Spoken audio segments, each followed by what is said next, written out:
രാഹുലെ, ആലപ്പുഴ അമ്പലപ്പുഴയിൽ നിന്നും ഒരു രക്തസാക്ഷി കൈവിട്ട് കളഞ്ഞ ഒരു കനൽത്തുണ്ട്. അത് കാറ്റിൽ പതിയെ പതിയെ പുകഞ്ഞ ആളിക്കത്തി ആലപ്പുഴ ഒന്നാകെ കത്തി ചാമ്പലാകുന്ന ഒരു കാഴ്ചയ്ക്കാണ് ഈ തിരഞ്ഞെടുപ്പ് സാക്ഷിയായത്. ശരിക്കും ജി സുധാകരൻ എന്ന് പറയുന്ന സഖാവിനെ, അല്ലെങ്കിൽ പഴയ സഖാവിനെ ഇപ്പോഴെങ്കിലും കമ്മ്യൂണിസ്റ്റ് പാർട്ടി ശരിക്കും മനസ്സിലാക്കിയിട്ടുണ്ടോ? കമ്മ്യൂണിസ്റ്റ് പാർട്ടിക്കൊരു വിശ്വാസമുണ്ടായിരുന്നു. ജി സുധാകരൻ ഏതൊരു നേതാവ്, ആ ഒരു ലൈനിലാണ് ജി സുധാകരനെ ഇവർ കണ്ടത്. ഈ ജി സുധാകരൻ എന്ന് പറയുന്ന ഒരു നേതാവിൻ്റെ ഒരു ക്വാളിറ്റി നമ്മൾ മനസ്സിലാക്കണമെങ്കിൽ കഴിഞ്ഞ തെരഞ്ഞെടുപ്പിൽ പാർട്ടി പറഞ്ഞു മാറിക്കൊടുക്കാൻ. ശരി, അദ്ദേഹം ഒരു വൈമനസ്യവും കാണിക്കാതെ അദ്ദേഹം മാറിക്കൊടുത്തു പാർട്ടിയിലല്ല MLA സ്ഥാനത്ത് നിന്നും. ശരി, മാറിക്കൊടുത്തു. അതിനുശേഷം പിന്നീട് എന്താണ് സംഭവിച്ചതെന്ന് ചോദിച്ചു കഴിഞ്ഞാൽ അദ്ദേഹത്തെ വളഞ്ഞിട്ട് ആക്രമിക്കുകയാണെന്ന് വെച്ച് കഴിഞ്ഞാൽ അദ്ദേഹത്തിനെതിരെ കമ്മിറ്റി രൂപീകരിക്കുന്നു. അതായത് വോട്ട് കുറയുന്നു എന്ന് പറഞ്ഞു, അടുത്ത മത്സരിച്ച ആൾക്ക് വോട്ട് കുറഞ്ഞു എന്ന് പറഞ്ഞുകൊണ്ട് വലിയ രീതിയിൽ പ്രശ്നങ്ങൾ നടക്കുന്നു, റിപ്പോർട്ട് കയറുന്നു,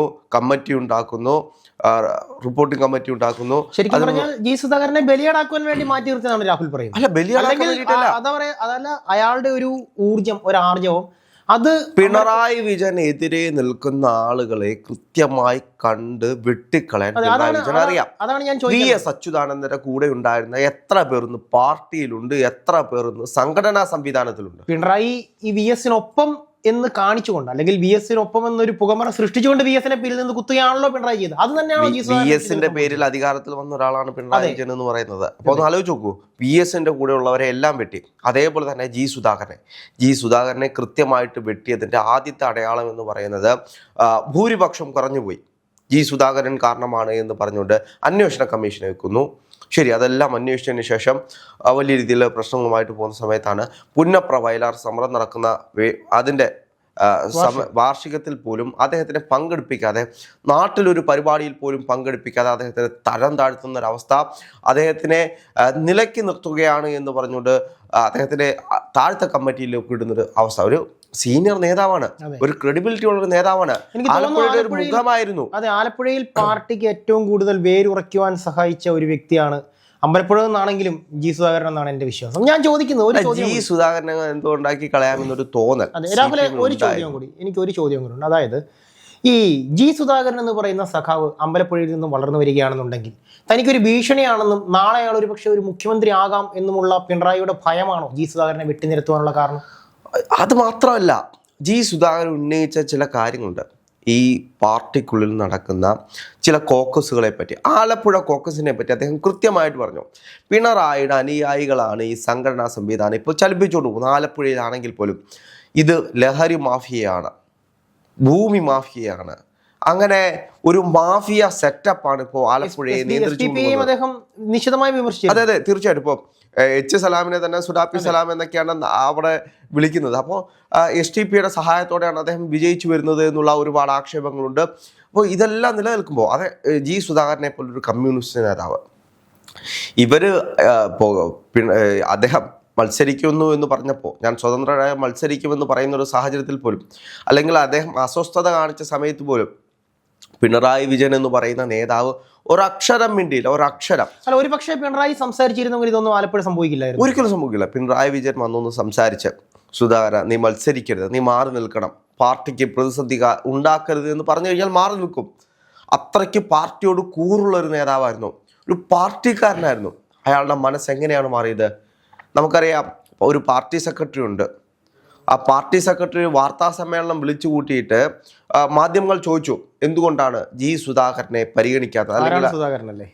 ആരാണ് സുധാകരൻ പോയി കഴിഞ്ഞാൽ ഈ പാർട്ടിയിൽ എന്താണ്? അദ്ദേഹത്തിൻ്റെ ഒരു ചിരി ഉണ്ടായിരുന്നു, സുധാകരനോ എന്ന് പറഞ്ഞുകൊണ്ട്. ആ ചിരിയാണ് സുധാകരനെ സ്വതന്ത്രനായി മത്സരിക്കാൻ പ്രേരിപ്പിച്ചത്. അവസാന നിമിഷം വരെ എല്ലാവരും കരുതിയിരുന്നു പിണറായി വിജയൻ വന്നൊന്ന് സംസാരിക്കുമെന്ന്. ഒരിക്കലും ഉണ്ടായില്ല. പാർട്ടി സെക്രട്ടറി വന്നൊന്ന് സംസാരിക്കുമെന്ന് ഉണ്ടായില്ല. അപ്പോൾ എന്താണ് സംഭവിച്ചതെന്ന് വെച്ച് കഴിഞ്ഞാൽ സുധാകരൻ കത്തിച്ച കനലിൽ ഇവിടുത്തെ എല്ലാ കനലും കെട്ടുപോയി. രാഹുലെ, ഒരുപക്ഷെ കൊടിയേരി സഖാവ് ഉണ്ടായിരുന്നുണ്ടെങ്കിൽ ഒന്നും സംഭവിക്കില്ലായിരുന്നു അല്ലേ? അത് ഒരു പാർട്ടി സെക്രട്ടറി എന്ന് പറയുമ്പോൾ എല്ലാവരെയും കേൾക്കാനും കൃത്യമായി തിരുത്തിക്കൊണ്ടു പോകാനും, പാർട്ടിയെ തിരുത്തുക എന്നതാണ് പാർട്ടി സെക്രട്ടറിയുടെ ചുമതല. അല്ലെങ്കിൽ പാർട്ടിയെ നയിക്കുക എന്ന് പറയുന്നത്, തെറ്റുകൾ ചെയ്തിട്ടുണ്ടെങ്കിൽ തെറ്റുകൾ ചെയ്തത് തിരുത്തി മുന്നോട്ട് നയിക്കുക, ഒരു ദീർഘവീക്ഷണം ഉണ്ടാകണം. അല്ലെങ്കിൽ ഇപ്പോൾ നമുക്കറിയാം ഇപ്പോഴത്തെ പാർട്ടി സെക്രട്ടറിയെ പോലെയൊക്കെ ആയിക്കഴിഞ്ഞാൽ ഇവിടെ കൊണ്ട് അധികാരത്തിലില്ലാതായിപ്പോയി, 35 സീറ്റ് ഒതുങ്ങിപ്പോയി. ചിലപ്പോൾ ഇതേ പാർട്ടി സെക്രട്ടറി സംവിധാനത്തിലാണ് ഈ പാർട്ടി ഇനിയും പോകാൻ പോകുന്നതെങ്കിൽ അടുത്ത 5 കൊല്ലം കഴിയുമ്പോഴും ഈ പാർട്ടി ഇവിടെ ഉണ്ടാകില്ല. 5 കൊല്ലത്തിനൊന്നും ആവശ്യമില്ല രാഹുൽ. ഇപ്പോൾ തന്നെ പറയാമല്ലോ, അവരുടെ ഭാഷയിൽ പറയുവാണെങ്കിൽ താത്വികമായ അവലോകനം ആരംഭിച്ചു കഴിഞ്ഞു. അവലോകനങ്ങളൊക്കെ വേണം, പക്ഷെ ഇത് പ്രാവർത്തികമാക്കണം. ചുമ്മാ വന്ന് ഇപ്പോൾ പാർട്ടി സെക്രട്ടറി പറയുന്നുണ്ട് ഞങ്ങൾ അടിത്തട്ടിൽ പോയി എല്ലാവരെയും കണ്ടു സംസാരിക്കുമെന്ന്.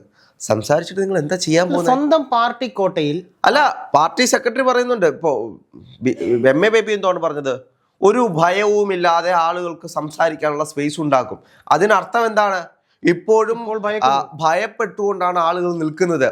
അതായത് പിണറായി വിജയനെതിരെ ഒരക്ഷരം മിണ്ടാൻ പാർട്ടിയിൽ ഭയമാണ്. പിണറായി വിജയനെയും മരുമോനുമെതിരെ സംസാരിക്കാൻ വേണ്ടിയിട്ട് സംസാരിച്ചാൽ തങ്ങൾ പാർട്ടിക്ക് പുറത്താണ്. ഈ ലൈനിലാണ് ഇപ്പോഴും വന്നത്. ഈ തോൽവിക്ക് ശേഷം ആരെങ്കിലും തോൽവിയുടെ ഉത്തരവാദിത്വം ഏറ്റെടുക്കാൻ തയ്യാറായില്ല. ഇപ്പോഴും തോറ്റിട്ടില്ല എന്ന് പറയുന്നു സ്വരാജ്. തോറ്റത് നിങ്ങളാണ്, ഞങ്ങളല്ല.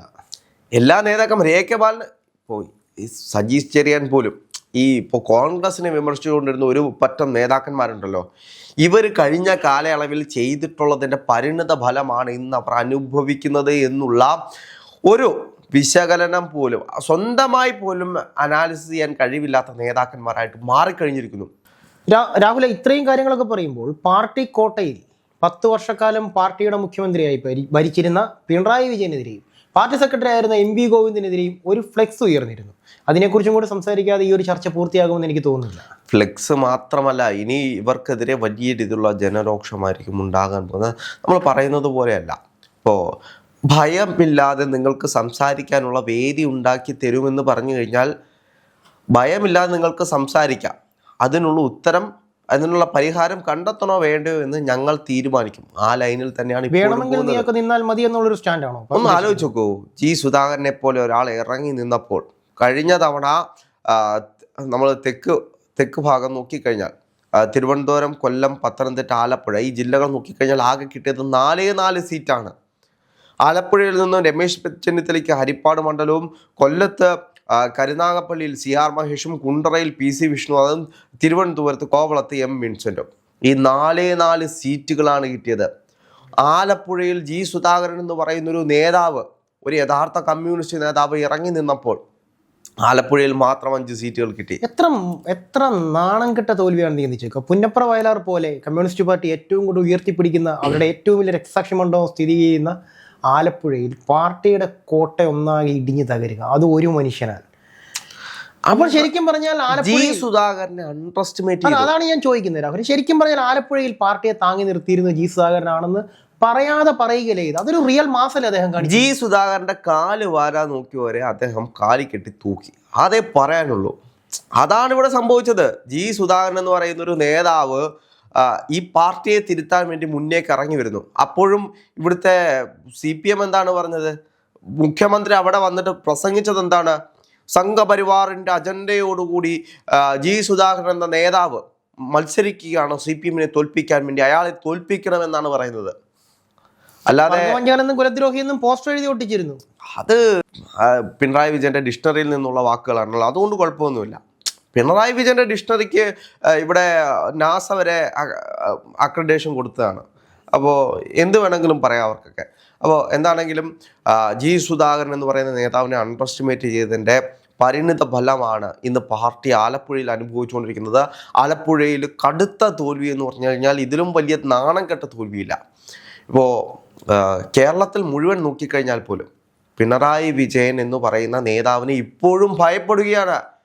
തെരഞ്ഞെടുപ്പ് കഴിഞ്ഞ് ഇത്രയും വലിയ തോൽവി ഉണ്ടായിട്ടും പിണറായി വിജയൻ എന്ന് പറയുന്ന നേതാവിനെ ഭയപ്പെട്ടുകൊണ്ടാണ് മുന്നോട്ട് പോകുന്നതെങ്കിൽ ഈ പാർട്ടി ഇനിയും കയറി വരില്ല, ഈ പാർട്ടി ഇനിയും രക്ഷപ്പെടില്ല.